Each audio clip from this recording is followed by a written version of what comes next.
안녕하세요, 미부기입니다. 지난주 시장 빅테크 실적 발표와 FOMC, 차기 연준 의장 임명 등 변동성이 큰 슈퍼위크 주간이었습니다. 거기에 트럼프 대통령의 이란 공격 리스크와 같은 불확실성까지 더해졌죠. 월가에서는 이 중에서 케빈 워시 차기 의장 임명을 가장 큰 변동성 요인으로 보고 있습니다. 트럼프 대통령은 쿠팡의 이사로도 알려진 케빈 워시를 차기 연준 의장으로 임명했고, 그는 기본적으로 매파적인 성향을 보인 인물입니다. 케빈 워시는 인플레이션의 가장 큰 원인을 연준의 비대해진 대차 대조표로 보고 있으며, 양적 완화에 대해 반대의 관점을 취하고 있습니다. 결국은 추후 유동성 문제가 불거질 가능성이 존재한다는 의미입니다. 실제로 달러 인덱스는 케빈 워시 임명 이후부터 다시 반등하기 시작했어요. 골드와 실버 또한 엄청난 변동성을 보여주고 있습니다. 자산시장 전체에 강한 변동성이 몰아치는 가운데 미국 증시는 상대적으로 잘 버티며 선방하는 모습을 보여주고 있습니다. 개인적으로는 여러 이벤트로 인해 변동성 자체는 클 수 있겠지만 미국 증시 자체의 강한 조정을 만들기는 힘들다고 봐요. 강력한 AI 사이클 내에서 기업들은 꾸준한 매출과 EPS 성장을 보여주고 있고, 기본적으로 미국 경제가 건전한 펀더멘탈을 보여주고 있습니다.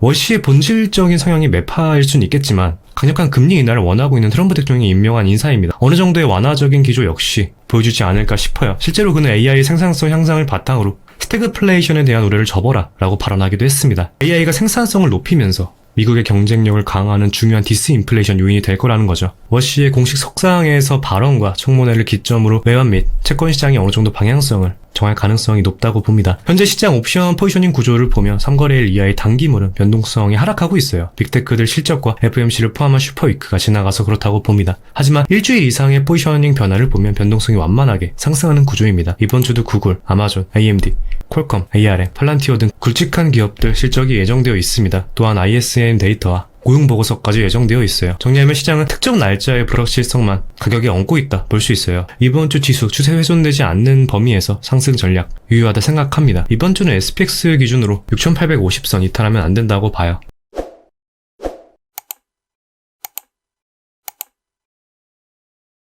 그리고 주말간 강하게 하락하고 있는 암호화폐 시장 관련해서 말씀드리겠습니다. 1월 중순 클래리티 법안에 대한 기대감으로 주요 조항 94K를 돌파했지만 법안 무기한 연기와 함께 상방 휩쓸어 추가 하락하고 있습니다. 워시 의장 임명 이후 추가 하방 압력 받고 있어요. 암호화폐는 결국 펀더멘탈보다는 유동성에 민감한 자산이고, 유동성 축소에 대한 리스크가 강하게 작용하고 있다고 보입니다. 현재 주말간 급락이 나오면서 11월 전저점을 이탈한 상황입니다. 비트코인 기준으로 81K가 무너졌어요. 투자 심리가 정말 안 좋은 상황이에요. 저는 저번 주 이더리움 3,000달러선 리테스트 저항 확인하고 전량 정리했습니다. 지금은 오히려 바이더딥 관점에서 지켜보고 있어요. 다만 당장 바이더딥으로 접근하는 것은 리스크가 크다 봅니다. 작년 초 박스권 매물대에서 1차적으로 지지를 받았지만 여기서 더블 바텀을 만들고 하락 채널을 돌파하며 추세 전환할지, 아니면 저점을 계속 깨면서 하락 채널이 유지될지 컨펌하고 신규 포지셔닝 하는 게 유효하다 봐요. 주말 하락은 보통 레버리지 청산이 목적이 되고, 이에 따라 유동성 얇은 구간에서의 추세 가속이 뒤따릅니다. 지금은 81K 부근 리테스트 가능성이 높아 보이는데 저항 여부가 매우 중요할 것 같아요.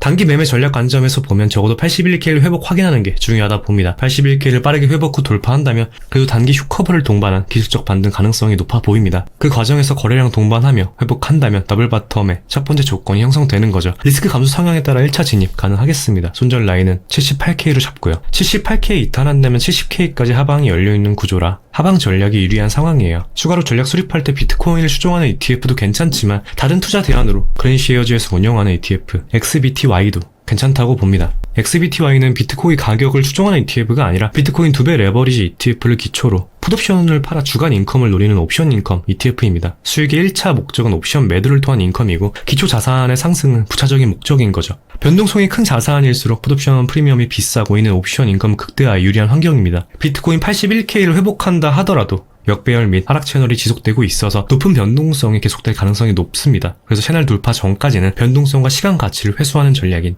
XBTY로 접근하고, 돌파한다면 더 높은 리스크를 추구하는 전략 나쁘지 않다고 생각해요. 지금은 국면에 따른 대응 전략을 수립하는 게 중요한 시기라 생각하니 참고해주시면 좋을 것 같습니다. 그럼 오늘 영상 여기서 마무리하도록 하겠습니다. 오늘도 시청해주셔서 진심으로 감사드리고, 도움이 되셨다면 구독과 좋아요 부탁드릴게요. 궁금하신 점 댓글 남겨주시면 확인 후 답변 드리겠습니다. 감사합니다.